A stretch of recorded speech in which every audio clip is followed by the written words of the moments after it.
क्या सच में 1 तारीख से भारत में लॉकडाउन लगने वाला है? क्या हम एक बार फिर से उसी दौर में लौट जाएंगे जब सड़कें खाली हुआ करती थी, दफ्तर बंद रहते थे और लोग घरों में कैद होने को मजबूर थे? अगर आपके मन में भी यही सवाल चल रहा है तो जरा रुकिए, क्योंकि सच थोड़ा सा अलग है और उसे समझना बहुत जरूरी है। नमस्कार, मैं हूं आपके साथ निशा भारद्वाज और आप देख रहे हैं न्यूज गंगा। लॉकडाउन, इस डर की शुरुआत होती है प्रधानमंत्री मोदी के एक बयान से। संसद में उन्होंने कहा कि कोरोना जैसी स्थिति चुनौतियों के लिए हमें तैयार रहना चाहिए। दुनिया में जो कठिन हालात बने हैं, उनका प्रभाव लंबे समय तक बने रहने की आशंका है। हमें तैयार रहना होगा, हमें एकजुट रहना होगा। हम कोरोना के समय भी एकजुटता से ऐसी चुनौतियों का सामना कर चुके हैं। अब हमें फिर से उसी तरह तैयार रहने की आवश्यकता है।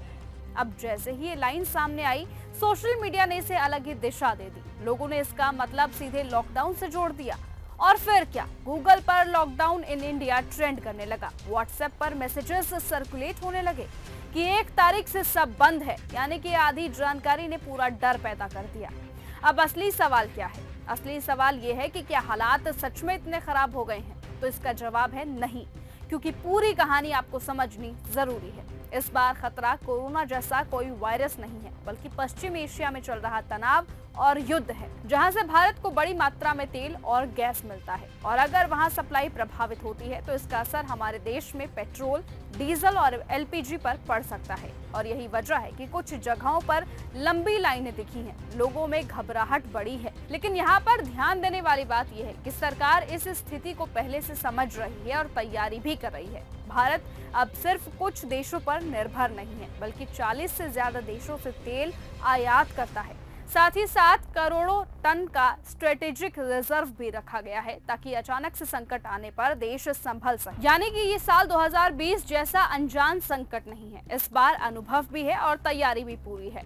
अब आगे क्या हो सकता है? अगर हालात ज्यादा बिगड़ते हैं तो कुछ बदलाव जरूर देखने को मिल सकते हैं, जैसे कि वर्क फ्रॉम होम को बढ़ावा दिया जाएगा, गैर जरूरी ट्रैवल कम करना होगा, बिजली और ईंधन बचाने के नियम सख्त होंगे। लेकिन पूरा देश बंद कर देना, यानी कि लॉकडाउन लगना, इसकी संभावना अभी बहुत कम है। तो फिर पीएम ने कोरोना जैसी तैयारी करने को क्यों कहा? इसका सीधा मतलब है कि देश को मानसिक और व्यवस्थागत रूप से तैयार रखना, ताकि अगर कोई भी संकट आए तो हम घबराएं नहीं, बल्कि मिलकर उसका सामना करें।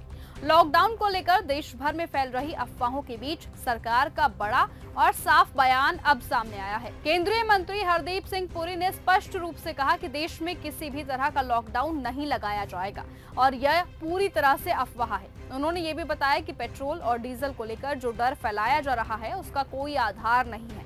सरकार के अनुसार देश में ईंधन की कोई कमी नहीं है और स्थिति पूरी तरह से सामान्य है। साथ ही लोगों को राहत देने के लिए एक्साइज ड्यूटी भी कम कर दी गई है। ऐसे में घबराने या फिर पैनिक होकर खरीदारी करने की कोई जरूरत नहीं है। सरकार ने लोगों से अपील की है कि अफवाहों पर ध्यान न दें और सामान्य तरीके से अपनी दिनचर्या जारी रखें। फिलहाल आज की इस खबर में सिर्फ इतना ही। देखते रहिए और बने रहिए न्यूज गंगा के साथ। और साथ ही साथ अगर आपके आसपास भी कोई इसी तरह की अफवाह या फिर खबर फैला रहा है तो उस तक हमारी ये वीडियो जरूर पहुंचाइए। नमस्कार। अगर आपको ये हमारा वीडियो पसंद आया हो तो इसे लाइक और शेयर करना बिल्कुल ना भूलें। साथ ही हमारे चैनल न्यूज गंगा को सब्सक्राइब और फॉलो जरूर करें, ताकि देश और दुनिया की हर बड़ी खबर आप तक सबसे पहले पहुंचे।